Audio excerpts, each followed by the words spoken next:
Okay, so we were talking in the meeting last night about agenda and how life doesn't have an agenda. The non-dual quality of life, of what is, what actually is, aside from how it appears, how everything is appearing, in this me reality, it's appearing as something very specific. And that thing has an agenda. It's one of the things that defines this me experience, this separate experience, experiencing everything that actually just is as an experience. Well, it's an experience of doing, agenda, being separate, a bunch of stuff like that. So it has a particular quality to it. It appears in a particular way.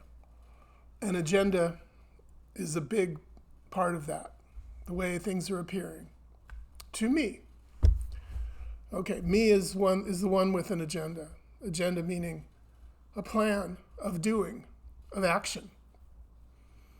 Um, a, I'm in a process of action and there's a way to do it.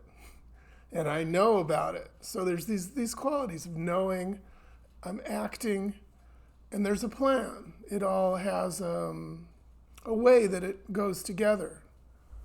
A purpose, a meaning, that stuff. So that's all part of this agenda word and this reality of being separate, which is what we're always talking about, because that's what appears to be that way. It's the way, it's a strong reality that is being felt and lived, but it's not true. And that's what we're always pointing to. What's true in quotes, what's the actual case of things, which is just obvious. I mean, I'm always talking about it. It's just this, it's just what's obvious, but that's not knowable, it's not understandable. But it is seeable, and you're maybe seeing it. And then this is making some sense somehow because it's seen, because it's become obvious. Then the resonance works. And otherwise, there's just this agenda to try to understand it. But it's not an understanding. Because all the understandings fold back into the story of me and what me is trying to do.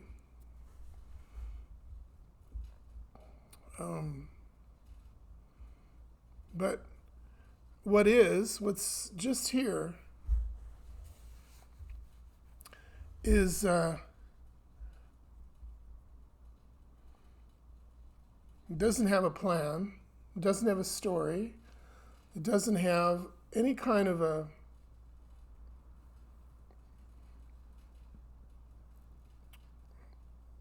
form to it.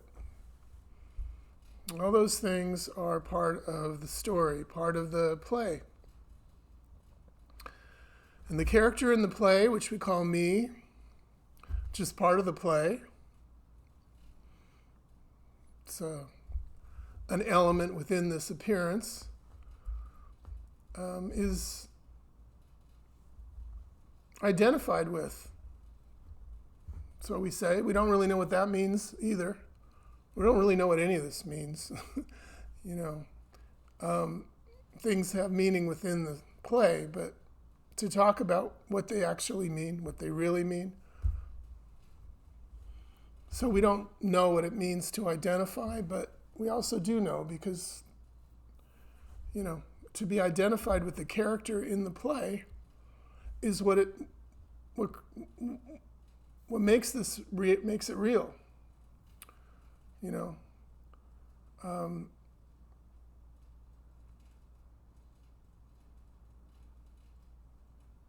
So from the position of being a character in the middle of a bunch of activity that I have an understanding of,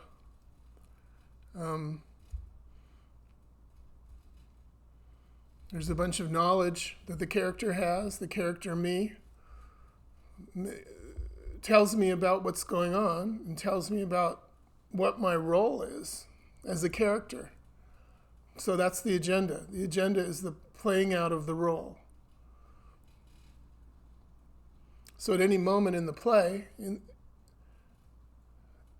there's a knowledge that the character has about what are the forces acting on me, what are the conditions, what can I do, and I know what I need to do. There's a motivation, which is it gets understood in different ways. It might be just to get happy, get some pleasure, and get away from pain. That's a motivation. But in a more expanded sense, it's to get free of the limitations of the play, of the action that's going on, and the conditions. There are always limitations kind of impinging on the character. The character's trying to get free, to break out, and ultimately to get free of the whole thing, get out of the play, because the play is a limitation. It's a constriction. It's a bunch of conditions to deal with, and that's not comfortable. It's not comfortable because it's to identify with the characters, to identify as an object, as a thing, and what we are is not a thing. So that's the essential problem with all this. So none of the characters inside the play are just comfortable, because they're in the play and they're identified as these characters, these little limited beings in this limited scenario, this world of limits. And the big limit, death, hangs over it all, right? Because the characters were born and they're dying. So they're fighting death all the time. And all the forms of death, the little deaths, that are all the little limitations. So you kind of have this battle. The character is always embattled in the story. So I start out talking about agenda.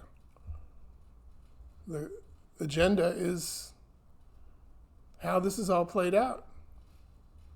If I'm identified with the character, I'm the one with an agenda, with things to do, right? So I don't wake up and walk out in the street completely free form, just spontaneous, just life happening, no specific rules being applied or implied. Well, that's the thing. The whole thing implies a structure of rules and a structure of how things work. And I'm aware of all of this as the separate one, so I'm trying to work within these rules, within this structure. I'm trying to understand it by knowing about it, having knowledge, and I'm trying to get with it by acting, by doing. So I'm always working my agenda. So the character always has an agenda, but actually the character, just like a character in a movie, can seem very, free and strong and self-determining. The character is actually completely run by the lines of the script, right? the screenwriter is in control, and the director and the actor and whatever. I mean, however you want to look at it, but the character is completely the least free thing you can imagine. It's totally determined, let's say, by the lines and the plot and the play. So the character is a creation of the play. It has no freedom at all. And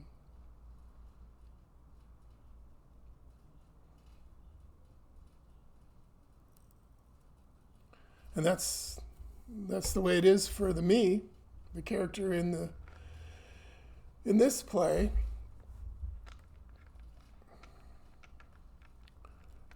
But all of it is just freedom. So even though from the point of view of the one inside the character and the character inside the play, it's all just life happening, completely free, completely spontaneous. It is spontaneity itself. I mean, we have the word spontaneous because we're trying to describe how everything actually just is. There is no control here. There's no control mechanism to this. Right? Within the play, within the appearance of what is going on, and for the identified person, it seems like there's all kinds of rules and all kinds of structures. And then so therefore a job for me to understand the structures and to be able to play the game, to act within these structures so I can get from point A to point B, not die on the way and not get thrown. And so I can get from, the really important thing is to get from this position of being uncomfortable to my state of comfort, or my state of, whatever, completion, wholeness. But see, so within that play, the appearance of the story, there isn't any getting whole. Because the wholeness is just what everything always is. And it doesn't apply within the appearance. This is why everybody's always going nuts about all this. Because I'm having this reality, it's all about separation, it's all about limitation, and I'm trying to get free. But I'm trying to get free as the character and in terms of the appearance. Well, there isn't any freedom in that. The freedom is what is always inherently already. It doesn't have anything to do with any kind of appearance. The appearance is just free as it is. This me character is just free.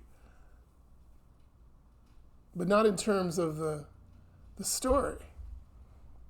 The story is always a programming of me as an actor, as a not an actor really, there's Paul Hederman has that term, the action figure. So, the action figure seems like it's free, like the action figure in a video game or something, right? But it's just programmed. It's not even real. It's not alive. So none of these characters that appear in this dream are alive. The life is all this is alive. It is life. It is spontaneous life as it is, just happening. But it's not anything that has any story to it or anything to do with what the character would be seeming to do or not do, or nothing to do with that story. The story is how it all appears, and the identifying with the characters is how it all appears. You know, it's how we see the world. We see it from the point of view of the person. You know, it's a personal experience in that sense as an appearance. If there was no person, there would be no way to. The appearance wouldn't be there. It wouldn't be seen, right? Because everything is seen from a position, and the position is the person. So, I don't know. Just played around with a bunch of stuff here, so